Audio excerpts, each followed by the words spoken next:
तक हमारी भक्ति सफल नहीं होगी। कितनी भी भक्ति हम कर लें, पर जब तक समर्पण का भाव नहीं आएगा तब तक गति नहीं है। समर्पण क्या है? समर्पण का अर्थ होता है मैं भगवान का हो गया, अब तो मैं अपना रहा नहीं, तो फिर मैं भोजन करूंगा, तो फिर भोजन कौन करेगा? फिर मैं नहीं करूंगा, फिर भोजन भगवान करेंगे। समर्पण यह है कि जैसे स्त्री श्रृंगार करती है तो किसके लिए? हाँ, पति के लिए। जैसे एक स्त्री श्रृंगार करती है तो सिर्फ अपने पति के लिए, उसी प्रकार जब भक्त भोजन करता है तो वो अपना पेट भरने के लिए नहीं। प्रभु आप मेरे भीतर बैठे हो ना, तो आप भूखे होंगे तो आपका पेट भर जाए, इसलिए हम भोजन करते हैं। इस भाव से हमें भोजन करना चाहिए।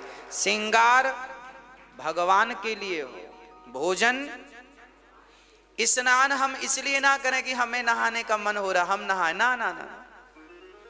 स्नान इसलिए करना चाहिए क्योंकि हमारे भीतर भगवान बैठे हैं और अब उनको हम स्नान कराएं। तो चलो हम स्नान कर लेंगे। तो ठाकुर जी स्नान, जैसे गर्भवती माँ खाती है तो बच्चे का पेट अपने आप भर जाता है ना, उसी प्रकार आप खाएं तो भगवान का पेट भर जाए। इस भाव से जीवन जियो कि भगवान हमारे भीतर विद्यमान हैं और हम जो भी कर रहे हैं उनकी सेवा कर रहे हैं। भोजन करो तो इस भाव से हमारे ठाकुर जी खा रहे हैं, पानी पियो इस भाव से हमारे भगवान पानी पी रहे, श्रृंगार करो इस भाव से ये श्रृंगार हमारे भगवान जी का है, हमारा कुछ नहीं। हम तो राम जी के हैं और राम जी हमारे हैं। अब सौंप दिया इस जीवन का सब भार तुम्हारे हाथों में है, जीत तुम्हारे हाथों में और हार तुम्हारे हाथों में।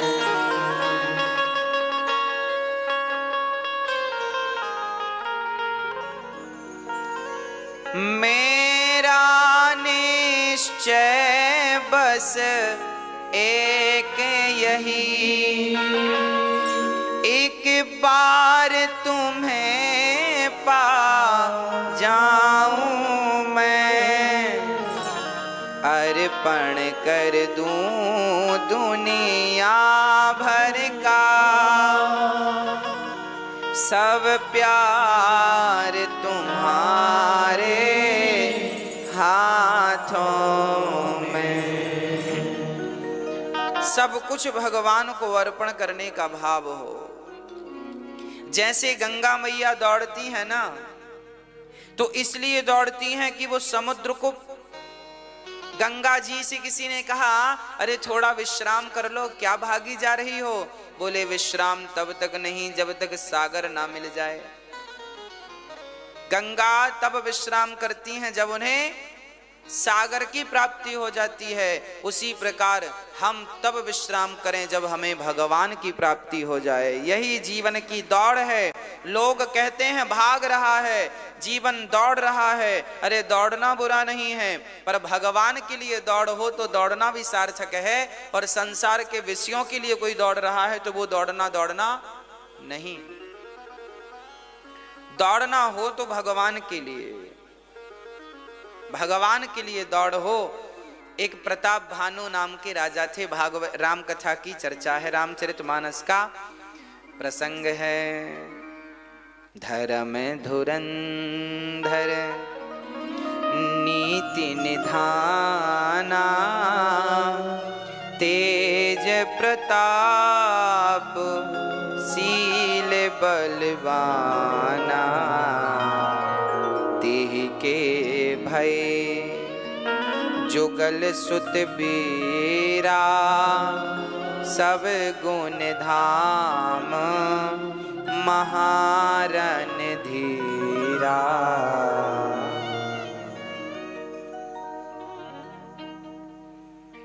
कहने का तात्पर्य यह है, रामचरितमानस में गोस्वामी तुलसीदास जी अब लिख रहे हैं कि अब रावण के जन्म का, देखिए राम जन्म बाद में होगा, पहले रावण जन्म होगा, राम अवतार बाद में होगा, पहले रावण अवतार होगा। क्यों पहले रावण की कथा क्यों लिखी गोस्वामी जी ने? क्योंकि बेचारा रावण ना होता तो राम ना होते, इसलिए रावण का भी धन्यवाद देना चाहिए कि हे रावण देव, आपके कारण हमारे राम इस धरती पर आए, आप ना आते तो हम राम की कथा कैसे सुन पाते, कैसे कह पाते। तो राम की कथा यदि हमारे मध्य है तो केवल रावण की बदौलत है, हाँ या ना? राम की कथा हमारे बीच में है, समस्त कथा तो किसकी बदौलत है? इसलिए आप रावण को हल्का फुल्का ना समझिएगा। ये रावण कौन है? ये इसी का चरित्र है, सुनो। ये रावण जो था जिसे राम जी ने मारा, ये रावण पिछले जन्म में प्रताप भानु नाम का एक राजा था, उसी की कथा तुलसीदास जी लिख रहे हैं। हाँ, प्रताप भानु नाम का एक राजा था जिनके भाई का नाम था अरिमर्दन। प्रताप भानु बड़े धर्मात्मा राजा थे, ब्राह्मणों की बड़ी सेवा किया करते थे, है ना? बड़ा दान पुण्य करते थे, रोज ब्राह्मणों के चरण पखारते थे, रोज ब्राह्मणों की सेवा करते थे, रोज दान दक्षिणा देते थे। अच्छा, पहले हमारे भारत में ऐसा ही हुआ करता था, हम लोग ना बड़े दानी हुआ करते थे, पहले धर्मात्मा हुआ करते थे। पहले हमारा शरीर परोपकार के लिए हुआ करता था पहले, पर आजकल पता नहीं कैसी हवा चली है, आज के जमाने में लोग परोपकार करना भूल गए हैं। आज पहले के लोगों के भीतर दया ज्यादा थी, आज के लोगों के भीतर दया बिल्कुल नहीं है, निर्दयी हो गए हैं। निर्दयी ना होते तो बताओ बेटा माँ बाप को घर से क्यों निकालते हैं ना। प्रताप भानु नाम के एक बढ़िया राजा थे, बड़े दानवीर थे, बड़े ब्राह्मण भक्त थे, समाज की सेवा करते थे, दीन दुखियों पे ध्यान रखते थे, गरीब बेटियों का विवाह ऐसी कराते थे, बहुत अच्छे थे, गायों का दान करते थे, भंडारे कराते थे, उनके घर अन्न क्षेत्र चलता रहता था, कोई आओ कोई भी खाओ, कभी अन्न क्षेत्र 24 घंटे में बंद नहीं होता था, दिन रात खाओ, दिन रात प्रसाद पाओ, है ना। ऐसे प्रताप भानु नाम के एक राजा थे। अच्छा, राजा को अब थोड़ा थोड़ा लोभ आने लगा। प्रताप भानु को क्या आने लगा? लोभ। अब देखिएगा, जब तक आप अच्छे हैं तब तक ही आप अच्छे हैं, जब तक आपके विचार अच्छे हैं तब तक ही आप अच्छे हैं, और आपके अंदर थोड़ा भी कुविचार गया तो आप बुरे हो जाते हैं। सुनिएगा प्रताप भानु के संग क्या हुआ। प्रताप भानु बड़े अच्छे थे, अब वो आसपास के राजाओं को जीतने लग गए। चलो अच्छा था, पहले के राजा महाराजा युद्ध करते थे, वो अपने आप को सर्वश्रेष्ठ कहलाना चाहते थे, राजाओं से युद्ध करते, सबको पछाड़ देते, इतने बलवान थे प्रताप भानु, तेजस्वी थे, कोई राजा टिकता ही नहीं था उनके सामने। बहुत सारे राजाओं को हरा हरा करके इन्होंने कोई को जेल में डाल दिया, किसी को यूं ही भगा दिया, और पूरा एक छत्र, पूरी दुनिया पर एक राजा थे प्रताप भानु। उस जमाने में समस्त भारत पर उनका शासन चलता था, डंका बजता था प्रताप भानु का। एक दिन प्रताप भानु जंगल शिकार खेलने चले गए। सुनिएगा, शिकार खेलने गए ही थे कि प्रताप भानु के जो सैनिक थे, मंत्री जन थे, उनसे वो बिछड़ गए, क्योंकि एक सुअर दिखाई पड़ा, जंगली सुअर। उसे मारने के चक्कर में अच्छा, पहले के राजा महाराजा ना ऐसे मार मार के अपना निशाना पक्का करते थे। तो वो सुअर, अच्छा वो जो सुअर था ना वो एक राक्षस था। राक्षस ही सुअर बन के प्रताप भानु को अपनी ओर आकर्षित कर रहा था। प्रताप भानु को पता नहीं चला।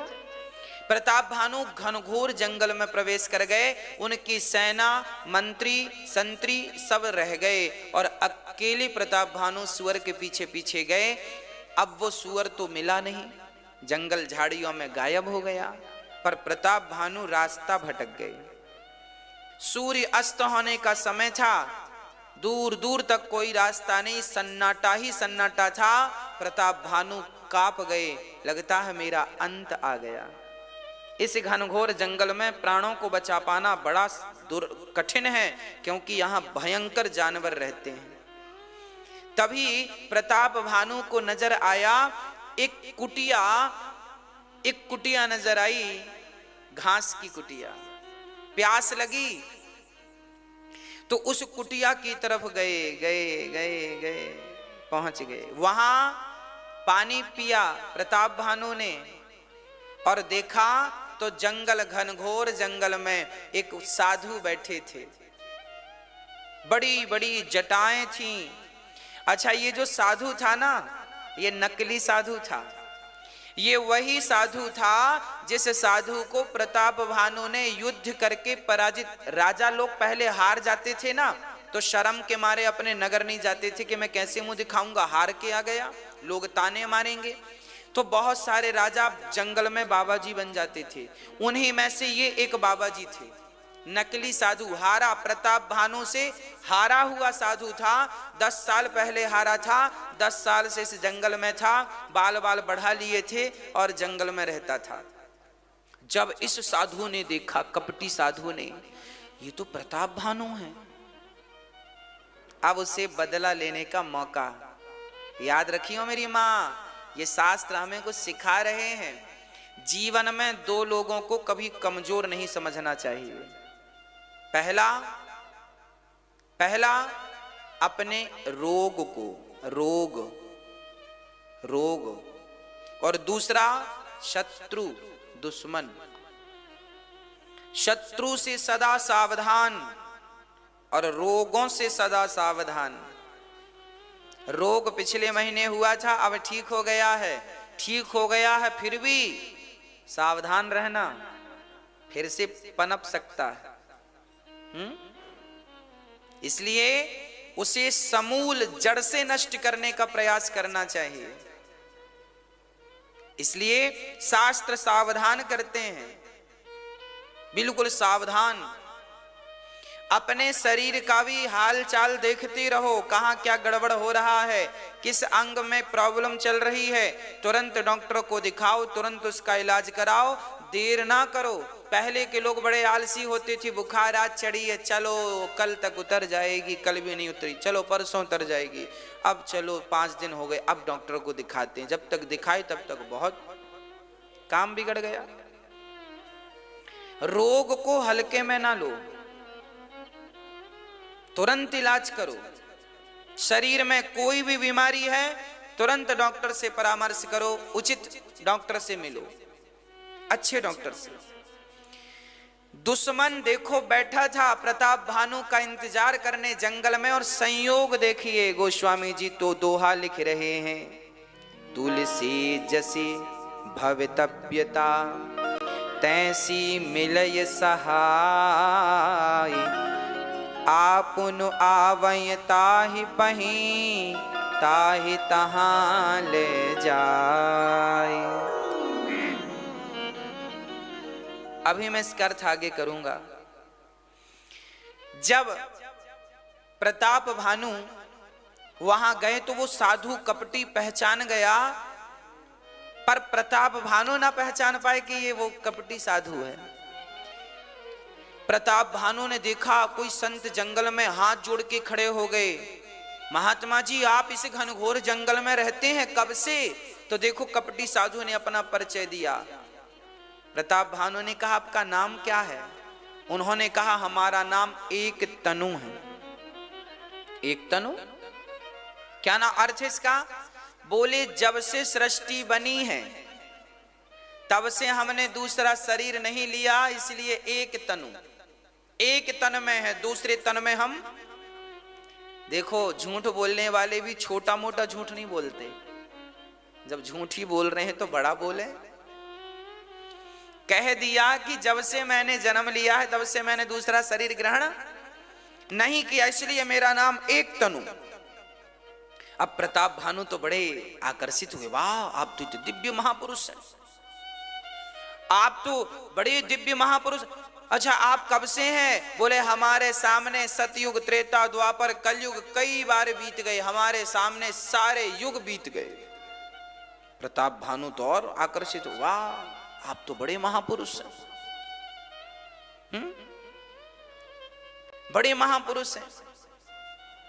अच्छा ना, पाखंडी लोग ऐसे ही परिचय देते हैं अपना, आप लोग सावधान, मार्केट में भी ऐसे बहुत बाबा मिल जाएंगे आपको जो अपने आप को यही कहेंगे हम ही भगवान हैं, पौंड्रक जैसे,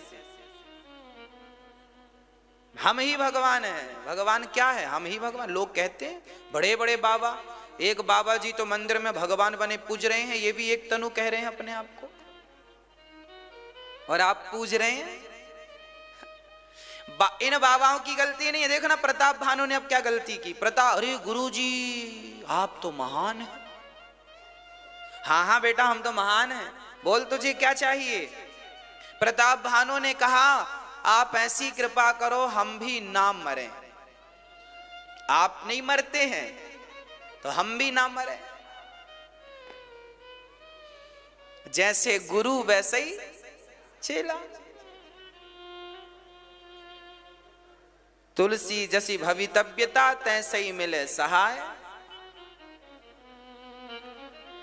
चेले ने कहा, प्रताप भानु ने कहा गुरुजी हम भी अमर हो जाएं। एक तनु ने कहा किया अमर, जा तू अमर हो जाएगा, पर काम करना पड़ेगा कुछ। और मांग क्या चाहिए? बोले हमारा यश कभी खत्म ना हो, हमारी संपत्ति संपदा बनी रहे, हम अमर हो जाएं। गुरुजी कहते हैं सब कुछ मिलेगा, पर सुनो ये सब तब मिलेगा जब तुम ब्राह्मणों की सेवा करोगे। जाओ 1,51,101 ब्राह्मणों का भोजन कराओ। 1,51,101 ब्राह्मणों का भोजन कराओ, और भोजन कराने में बढ़िया मालपुआ, रबड़ी, रसमलाई, रसगुल्ले परोसना 56 प्रकार का, और सबको बड़ा दक्षिणा देना। फिर ब्राह्मण आशीर्वाद दे के तुम्हें अमर बना देंगे। अच्छा ठीक है, पर एक तनु तो कपटी साधु थे। इन्होंने कहा सुनो रसोईया हमारी तरफ से आएगा, भोजन बनाने वाला हमारी तरफ से आएगा। अब सुनना, प्रताप भानु सुरक्षित अपने नगर आए और गुरुजी पे विश्वास हो गया कि गुरुजी तो एक तनु मरे ही नहीं, हमें भी अमर बना। देखो लालच, आदमी जितना उतने में संतुष्ट नहीं है। यदि उतने में संतुष्ट होता तो जरूरत ही नहीं थी माथा पच्ची की, पर मैं भी अमर हो जाऊं, अमर हो जाऊं। इस लालच से प्रताप भानु ने ब्राह्मणों को बुलाया, और वो भंडारी, जो साधु ने भंडारी वो राक्षस को भेजा जो सुअर बना था, वो मय दानव था। वह दानव ने भोजन में ब्राह्मणों का मांस परोस दिया। प्रताप भानु को लगा भंडारी हमारे गुरुजी भेजे हैं तो बढ़िया बनाएंगे, सामग्री दे दी। पर उसने गाय का मांस, बकरे का मांस और ब्राह्मणों को मार मार के, ब्राह्मणों का मांस पका के, और ब्राह्मण जब भोजन करने बैठे तो ब्राह्मणों की थाली पे ब्राह्मणों का मांस परोस दिया, गाय का मांस परोस दिया। और ब्राह्मण बड़े अच्छे थे। ब्राह्मणों ने कहा प्रताप भानु तो धर्मात्मा राजा है, ये तो बढ़िया खवाएगा। ब्राह्मण खाने ही वाले थे। अच्छा भोजन बनने के बाद पता नहीं चला कि ये मांस है ना भाई। कोई बहुत विद्वान व्यक्ति के घर हम जाएं, पंडित समझदार व्यक्ति के घर जाएं, धर्मात्मा के घर, तो हम ये थोड़ी उम्मीद करेंगे कि वो हमें मांस परोसेगा। हमें तो यही लगेगा बढ़िया 56 भोग परोसेगा। सारे ब्राह्मण भोजन पर बैठे हैं, 1.5 लाख ब्राह्मण भोजन पर बैठे हैं, और प्रताप भानु के भंडारी ने क्या परोस दिया? मांस परोस दिया। ब्राह्मण खाने वाले थे, पर वो ब्राह्मण बड़े तपस्वी थे। उन ब्राह्मणों का सत्य नष्ट ना हो जाए, यदि मांस खा लेंगे तो उनका सत्य नष्ट हो जाएगा। तब आकाशवाणी हो गई। देखो उस जमाने में देवता, जब आप अपने धर्म की रक्षा करते थे ना, तो धर्म भी आपकी रक्षा करता था। धर्मो रक्षति रक्षिता। तब आकाशवाणी हो गई, ब्राह्मणों ये भोजन उचित नहीं है, इसमें ब्राह्मणों का मांस है। अब सारे ब्राह्मण खड़े हो गए और आग बबूला हो गए। अरे राजा प्रताप भानु, तुमने हमारा धर्म नष्ट करने के लिए बुलाया? जाओ, हम सभी ब्राह्मण तुम्हें श्राप देते हैं, तुम राक्षस हो जाओ। क्या बन गए? राक्षस। वही प्रताप भानु ब्राह्मणों के श्राप के कारण रावण बना। अब सुनिएगा, प्रताप भानु राक्षस क्यों बने? क्योंकि उनके अंदर लोभ आ गया। क्या आ गया? लोभ। पाप के बाप का नाम क्या है? पाप के पापा का नाम। पाप की शुरुआत कहां से होती है? लोभ से। कोई आपसे पूछे कि पाप का बाप कौन है, तो पाप का बाप है लोभ। विचार करके देखो कि हमारे भीतर लोभ ना हो, आपके भीतर लोभ ना हो, तो आप कौन सा पाप करेंगे? करेंगे? आज लोग मर्डर कर रहे हैं, पीछे लोभ है, सुपारी मिलती है, पैसा मिलता है, लोग मर्डर कर देते हैं। हाँ, होता है कि नहीं? आज दुष्कर्म होते हैं, वो भी एक लोभ है, उन्हें सुख मिलता है उस काम से तो करते हैं। मतलब हर कार्य के पीछे, हर बुराई के पीछे हम, अब आप बताना, आप झूठ बोलते हैं तो किस लिए? आपके अंदर यदि लोभ ना हो तो क्या आप झूठ बोलेंगे? मतलब आपके भीतर यदि लोभ आ गया ना मेरी मां, तो आप पाप करने लग जाएंगे। यदि पाप को मिटाना है तो पाप को मत मिटाओ, अपने लोभ को मिटा दो, पाप अपने आप मिट जाएगा। पाप का तो कोई अस्तित्व ही नहीं है, पाप की मूल तो लोभ है, लोभ मिटा दो, खत्म। एक बहुत बड़े पंडित जी थे, काशी से पढ़ करके अपने गांव लौट रहे थे। चलते चलते चलते चलते थक गए। पहले के लोग लगभग पैदल ही चलते थे या बैलगाड़ी से। एक ब्राह्मण बालक काशी में पढ़कर बड़ा विद्वान होकर के अपने पिता के घर चला, गांव चला, तो रास्ते में थकावट लगी तो बैठ गया। एक सुंदर सा घर दिखाई पड़ा, पानी मांगा, भैया पानी मिलेगा। एक सुंदर सी महिला अंदर से आई, गिलास में पानी लाई और वो पानी से भरा गिलास ब्राह्मण ने पिया। और जब पानी पिया तो पंडित जी ने पूछा, ये घर किसका है? बोले वैश्या का घर है। पंडित जी ने पूरा पानी बाहर करने का प्रयास, ए बाहर निकल, वैश्या का पानी पी लिया मैंने। वैश्या बोली, पंडित जी अब पानी बाहर नहीं आएगा, अब आप पी लिए हैं तो पी लीजिए। पंडित जी बोले, वैश्या बोली बैठ लो, गर्मी बहुत है, 5-10 मिनट रेस्ट कर लो, चले जाना। पंडित जी बोले, तुम्हारे पानी पिला दिया, हमको बताना ना चाहिए था कि ये वैश्या का घर है। तुम वैश्या हो? हाँ हम वैश्या हैं। अरे राम राम राम। पंडित जी बोले, अब हमें 100 माला जपना पड़ेगा, तब तुम्हारे पाप से हमें मुक्ति मिलेगी, तुम्हारा पानी पी लिया हमने। वैश्या बोली, गुरुजी थोड़ा सा भोजन भी कर लो। अरे राम राम राम राम राम, तेरे घर भोजन करेंगे? वैश्या के घर खाएंगे क्या हम? हमारा धर्म नष्ट करना चाहती हो क्या? हम ब्राह्मण हैं, तुम्हारे यहां नहीं खाएंगे। तुम गलत तरीके से पैसा कमाती हो, हम तुम्हारा पैसा स्वीकार नहीं करते। तब तक एक वो वैश्या एक सोने की मोहर लेके आई। बोले पंडित जी पैदल कब तक जाओगे, पैसे वैसे हैं? पंडित जी ने कहा पैसे तो नहीं है, सुनो ये मोहर रख लो, और यदि आप हमारे घर केवल एक रोटी खाएंगे ना तो हम आपको 2 मोहर देंगे। पंडित जी बोले विचार करे, अच्छा ठीक है ठीक है ठीक। पंडित जी ने कहा 2 मोहर मिलेंगी, मोहर सोने की। वैश्या ने भी कहा पैदल जाओगे, मोहर होंगी तो भाई रिक्शे से चले जाओगे, तांगा वांगा चलते थे उस जमाने में, पैसे होंगे तो तांगा मिलेगा, नहीं तो पैदल चलो। पंडित जी बोले अच्छा ठीक है, एक ही रोटी खाऊंगा। हाँ खा लेना, पर वो भी अपने हाथ से बनाऊंगा। हाँ हाँ पंडित जी बोले ठीक। वैश्या बोली ठीक है।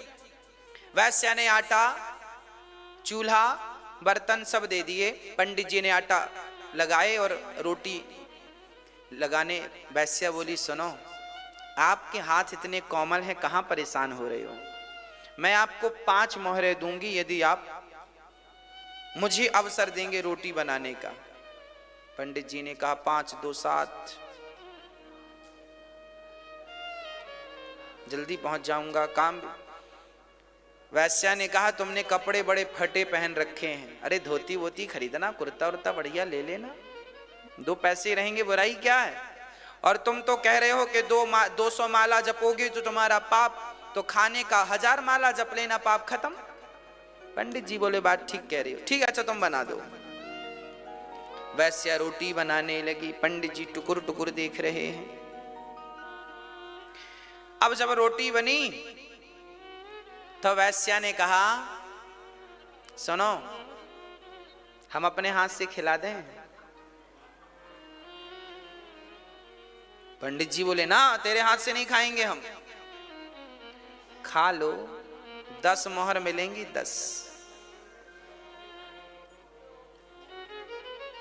10 मिलेंगी 10। पंडित जी बोले जब इतना पाप हो ही रहा है तो फिर इतना और।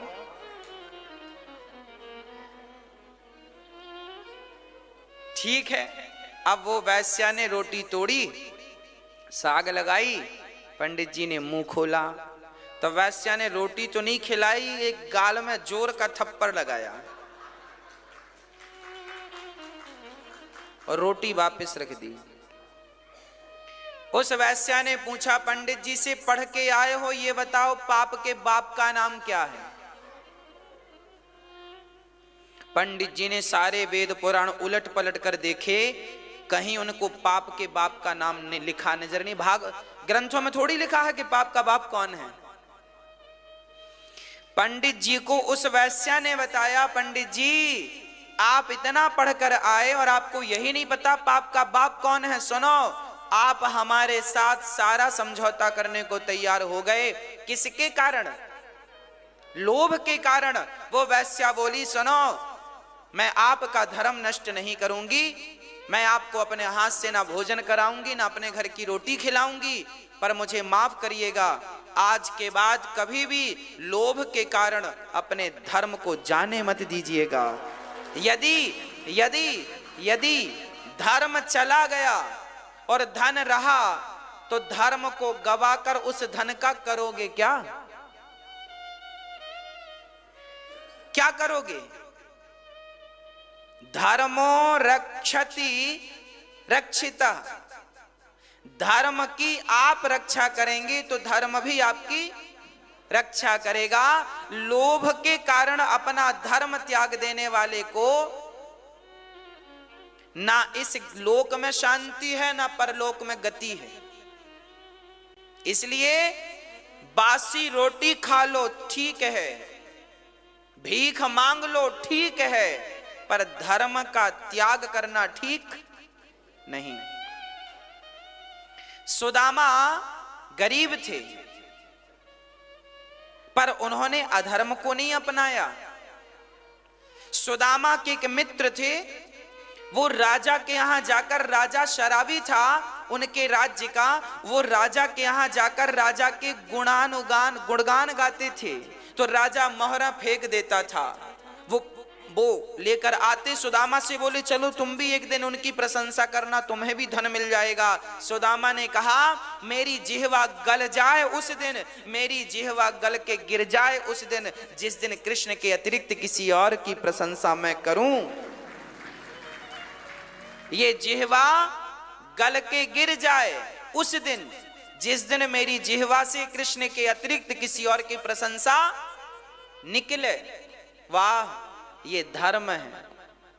हम गरीब हैं तो क्या हुआ, अमेरिका, जापान, पेरिस से भारत की कोई तुलना नहीं है।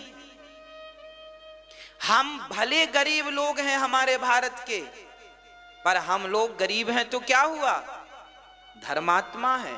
हम अपने धर्म पर अडिग रहने वाले लोग हैं, हम धर्म का त्याग करने वाले नहीं हैं। कभी भी अपने धर्म का त्याग ना करो। धर्मो रक्षति रक्षिता। तो कहने का अर्थ यह हुआ कि सारे पापों का मूल कारण है केवल रावण का सर्वनाश हुआ। उसके सर्वनाश का मूल कारण क्या था, सीता को चुराया मतलब लोभ था, हां या ना। किसी का भी चरित्र उठाकर देख लो, जिन जिनका समूल नष्ट हो गया उनके पीछे उनका मात्र लोभ था। इसलिए लोभ ना करना, जितना विधाता दे दें उतना रखो और ईमानदारी से रखो, ईमानदारी से कमाओ, बेईमानी नहीं, गलत नहीं, ईमानदारी से।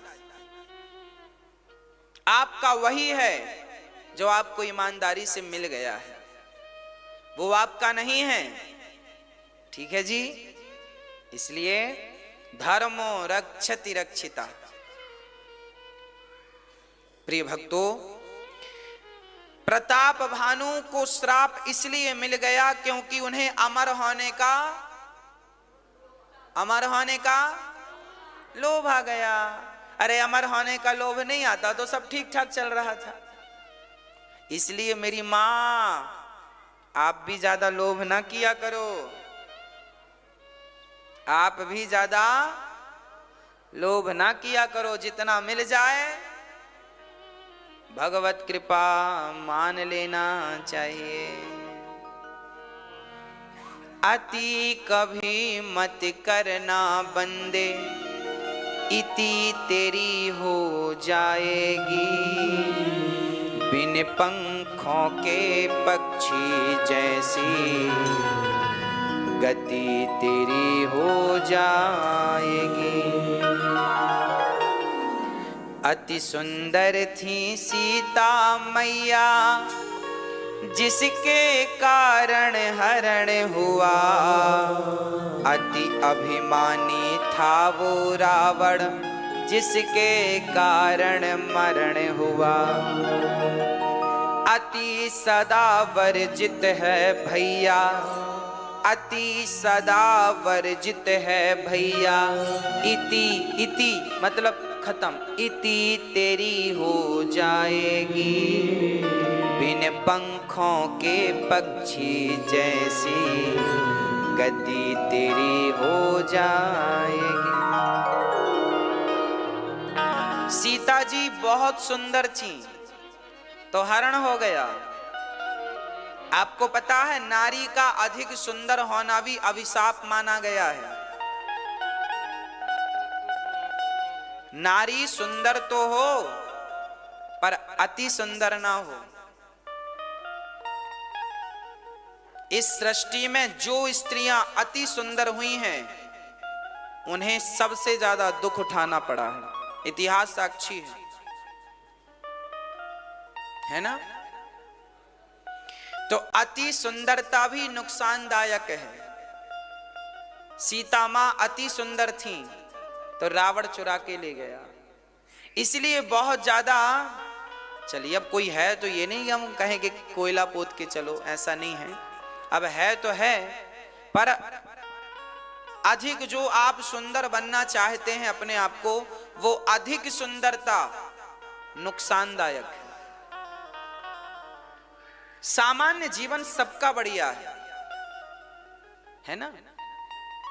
भाई बहुत स्वादिष्ट भोजन जिस दिन बन जाता है ना, तो आदमी ज्यादा खा के बीमार हो जाता है। हाँ या ना? तो बहुत स्वादिष्ट भोजन भी नहीं होना चाहिए। हाँ या ना? अति ना हो किसी चीज की। अमृत भी अति नुकसानदायक है। इसलिए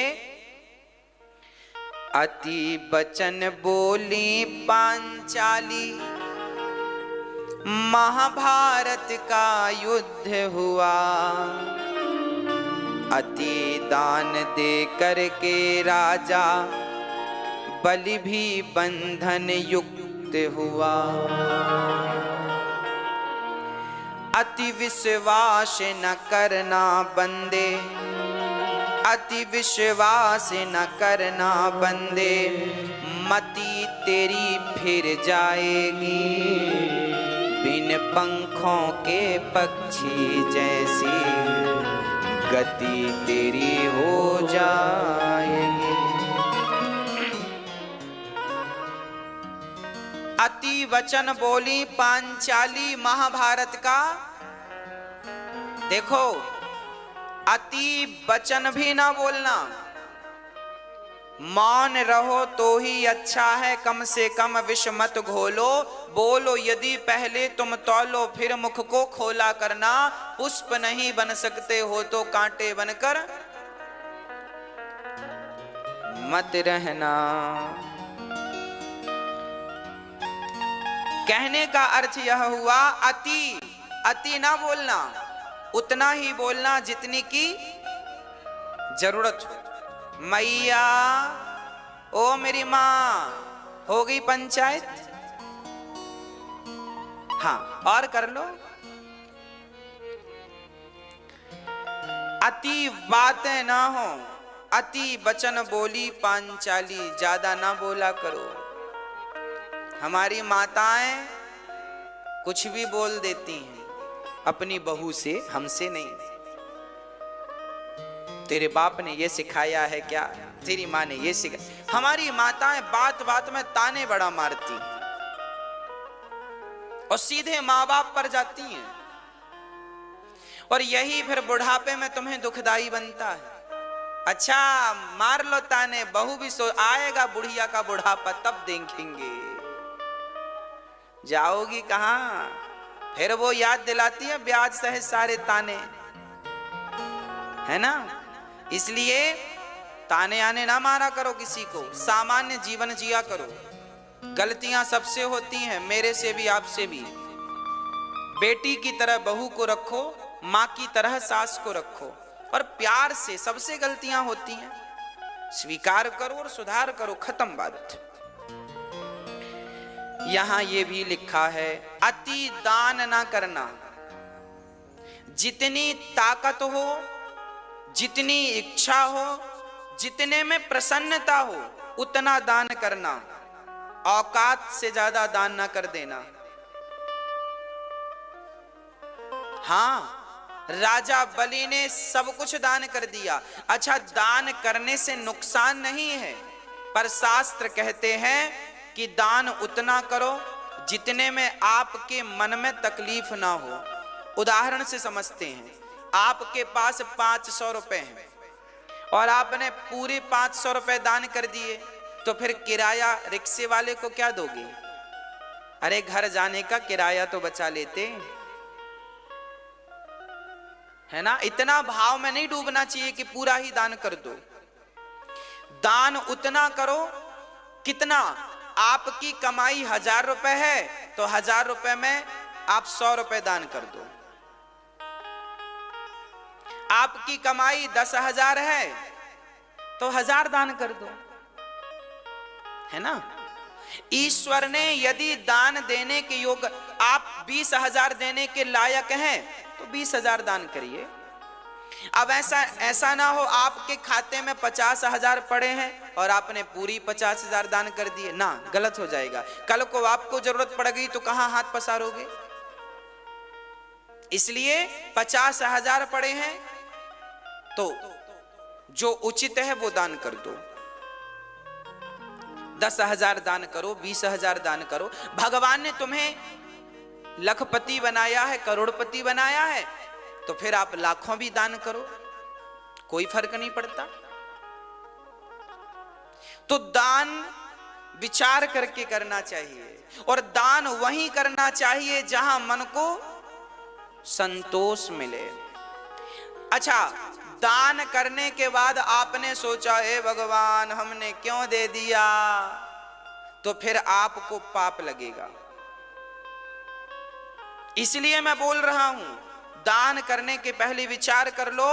एक तो दान इच्छा है तो करो, नहीं है तो मत करो। अब हमने 200 रुपए दान कर दिए, बाद में सोचे क्यों दान कर दिए हमने, क्यों दे दिए। अब 4 बार सोच रहे हैं क्यों दे दिए, क्यों दे, फिर वो दान तुम्हें नुकसान कर जाएगा। दान ऐसा नहीं, दान प्रसन्नता से होता है और प्रसन्नता के लिए होता है। याद रखिए, प्रसन्नता से होता है और प्रसन्नता के लिए। दान देने में सुख मिलता है। आप कभी दान देकर देखिएगा, जब यहां अन्य क्षेत्र में लोग आते हैं ना, और जब लोग अपने हाथ से रोटियों का दान करते हैं ना अन्य क्षेत्र में, तो लोगों का मन ये होता है कि भगवान हमें ऐसा बनाए कि जीवन भर हम ही अन्य क्षेत्र करते रहें। मतलब दान देने से ना खुशी मिलती है। आप कभी किसी को एक रोटी खिलाकर देखिएगा, मुझे अनुभव है इस चीज का। मैंने जीवन में इतना सुख कभी नहीं पाया जितना सुख मैं रोटी देकर पाता हूं। दान देने में सुख है। हाँ, इसलिए आप आया करो, यहाँ अन्न क्षेत्र चलता है। आप जो दान करते हैं उस दान से यहाँ पर साधु संतों को, जरूरतमंदों को, हजारों लोग अन्न क्षेत्र का प्रसाद पाते हैं, बढ़िया प्रसाद पाते हैं। और आप भी आया करो, आप भी अन्न क्षेत्र का दर्शन किया करो, तो आपका मन। अच्छा, आप लोग जो दान करते हैं, आप लोगों को तसल्ली होती है कि नहीं दान देने के बाद? आपको ऐसा तो नहीं लगता महाराज जी सब रख लेते हैं, है ना?